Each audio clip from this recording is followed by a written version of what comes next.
saya menyampaikan firman Tuhan untuk saudara-saudara sekalian, saya ingin menyanyikan sebuah pujian yang mengajak kita semua untuk datang kepada Tuhan dan sujud di bawah kaki-Nya.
Salam saudara pemirsa, sampai jumpa kembali dengan kami dalam program Berita Pengharapan.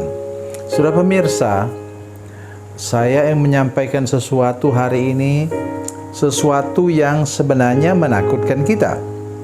Tetapi nanti kita dengar firman Tuhan ini, maka kita akan hilang rasa takut. Rasa takut menghadapi kematian. Mari kita berdoa sebelum kita lebih jauh mendengarkan firman Tuhan ini. Bapa, dalam nama Yesus, terima kasih ada firman Tuhan yang ajaib yang akan kami dengar sebentar. Kami berdoa kami berdoa Tuhan menolong kami semua untuk mengerti firman Tuhan ini, dan tidak ada seorang pun yang sesudah mendengarkan firman Tuhan ini yang takut menghadapi kematian. Terima kasih Tuhan, dalam nama Yesus kami berdoa. Haleluya, amin. Saudara pemirsa, mari kita membaca Alkitab kita dari Kisah Para Rasul, Perjanjian Baru, Kisah Rasul, pasalnya yang ke-7, ayat 55-56. 55-56, demikian bunyi firman Tuhan. Tetapi Stefanus yang penuh dengan Roh Kudus menatap ke langit, lalu melihat kemuliaan Allah dan Yesus berdiri di sebelah kanan Allah.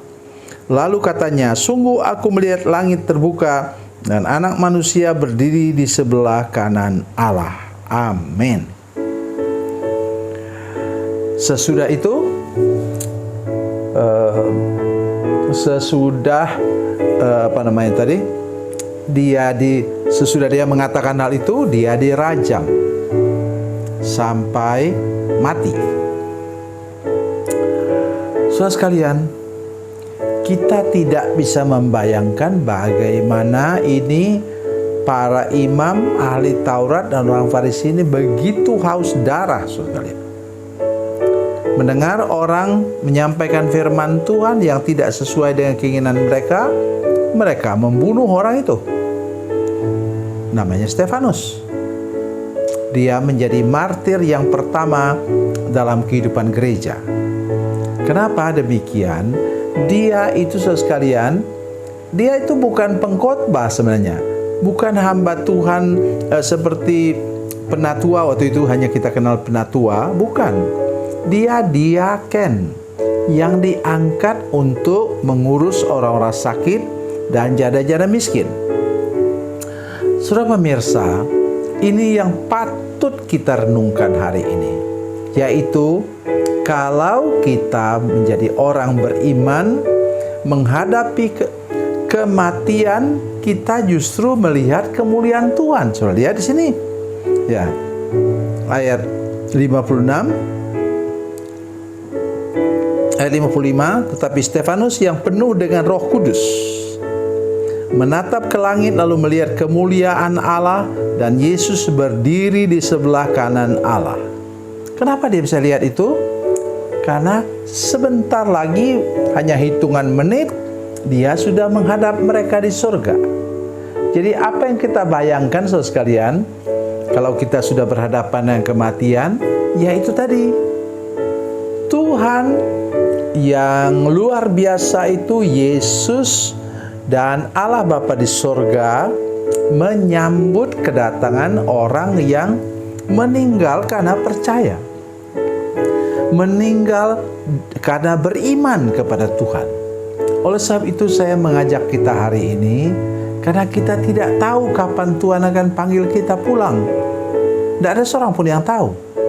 Oleh karena itu, mari kita sekarang lebih lagi menjaga diri kita, beriman, membayangkan kehidupan beriman sampai akhir perjalanan, dan kita dapat benar-benar menjadi berkat bagi orang lain. Jadi itu sebabnya mengapa saya mengajak kita hari ini seperti Stefanus.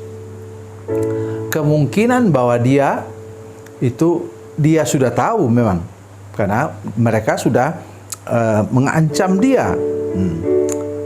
Ayat 54. Ketika anggota-anggota Mahkamah Agama itu mendengar semuanya itu, sangat tertusuk hati mereka.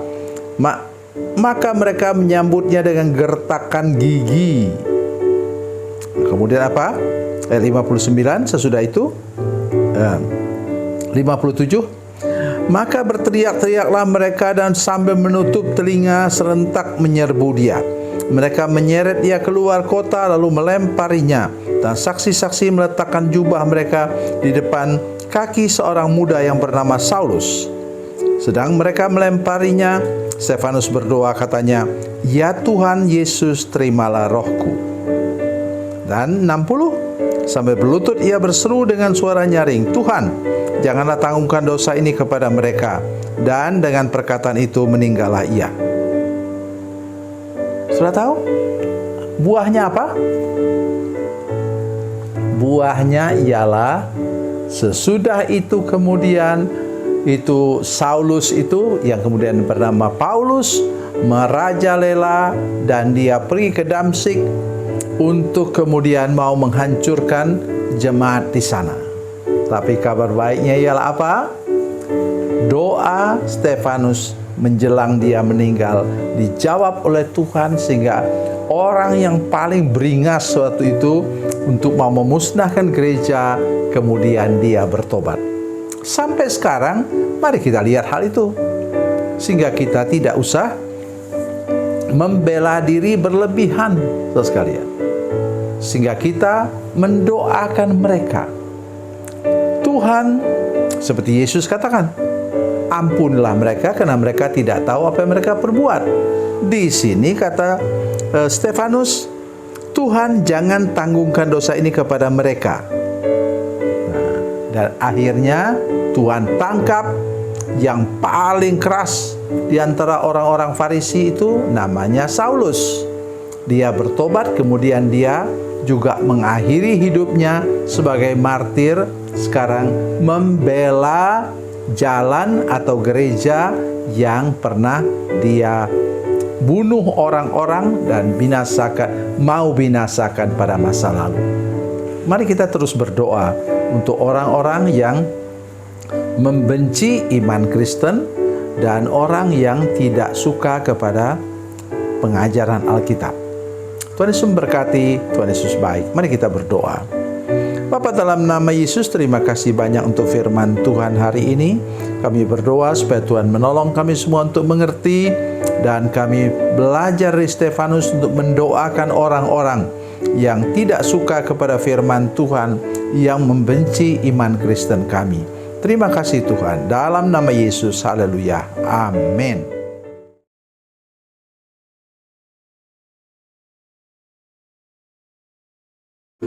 Salam saudara pemirsa, mengakhiri program ini, saya mohon kepada saudara-saudara pemirsa sekalian untuk bila saudara menyaksikan program ini melalui channel YouTube, maka tekan subscribe dan bunyikan lonceng. Dan bila saudara menyaksikan program ini melalui channel Facebook, tolong saudara-saudara sekalian tekan like dan juga komen.